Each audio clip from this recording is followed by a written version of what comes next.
شہری جو ہے اس کے لیے تھوڑا سا ضرور کرنا چاہیے اور دن بھر جو ہے خوش ہوئی آرام سے سونے میں کمی نہ کرے لیکن رخصت نہ لگاؤ. شیخ الحدیث مولانا زکریا صاحب رحمۃ اللہ علیہ ہو گئے تھے. جو لوگ اعتقاد کیا کرتے تھے ان کے یہاں سہارنپور میں تو شیخ فرمایا کرتے تھے کہ دیکھو بھائی جتنے لوگ آئے ہو کوئی بمبئی سے کوئی کہیں سے کہیں سے آتے تھے 1200 آدمی کے اعتقاد میں رہتے فرمایا کہ خوب پلاؤ کھاؤ. حضرت شیخ اچھا کھلاتے تھے.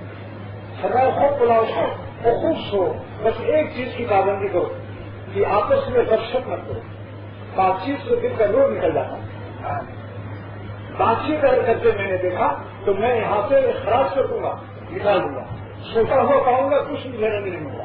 خوب سو 1 گھنٹے کے بعد 3 گھنٹہ سوتے رہو میں کچھ نہیں کمی کروں گا.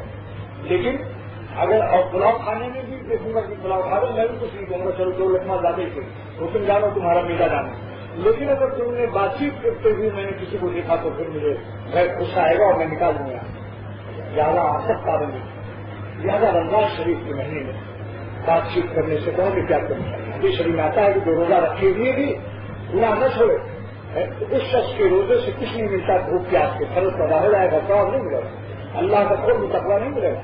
اور انتہائی سخت اللہ کو ناراضگی ہوتی ہے کہ دیکھو پیٹ میں جب چارہ رہتا تھا تب بھی یہ چلتا تھا. ارے آج کل تو بے چارہ بھی ہے ضرور چل رہا.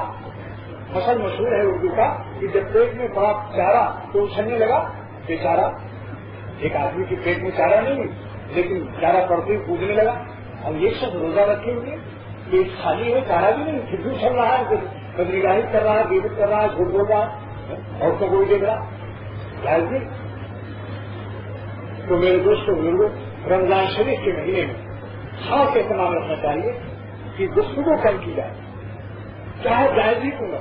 قرآن شریف کا مہینہ عبادت کے لیے تلاوت کی کثرت کے لیے خاموش رہیے. خاموشی میں بہت نور ہے. ہمارے شیخ مولانا ابراہیم صاحب دامت برکاتہ ہوں یہ خیر نقل فرمایا شیخ الحدیث صاحب دامت برکاتہ ہوں کا میں نے براہ راست نہیں سنا. بیچ میں راوی میرے شیخ حضرت نے فرمایا کہ رمضان شریف کے مہینے میں شیخ ہمیشہ اپنے متقشین کو ہدایت فرماتے ہیں کہ تم خوب سو خوب کھاؤ پلاؤ وغیرہ جو وہاں پر کرنا اچھی بلا لیکن بات چیت نہ کرو. بات چیت کرتے ہوئے اگر کسی کو دیکھا گیا تو پھر اخراج کر دیا جائے. تو اس لیے آپ حضرات سے گزارش ہے کہ رمضان شریف کے مہینے میں جہاں تک ہو سکے تلاوت کیجیے خاموش ہے سوئیے آرام کیجیے لیکن بات چیت میں اپنا وقت ضائع نہ کیجیے. اور نمبر 2 اب یہ ہے کہ آنکھوں کی حفاظت کیجیے. ہر مہینے میں حفاظت فرض ہو لیکن چونکہ روزے کا مقصد لعلکم تتقون اللہ نے فرمایا کہ تاکہ تم متقی ہو جاؤ. روزہ اس لیے فرض کیا گیا تاکہ تم متقی ہو جاؤ. تو روزے کے زمانے میں تقویٰ کا اہتمام بہت زیادہ ہونا چاہیے. اور تقویٰ کے معاملے میں ہر معاملے میں انسان اپنے وہ کر لیتا ہے لیکن غصے کے معاملے میں اور شہوت کے معاملے میں مغلوب ہو جاتا ہے.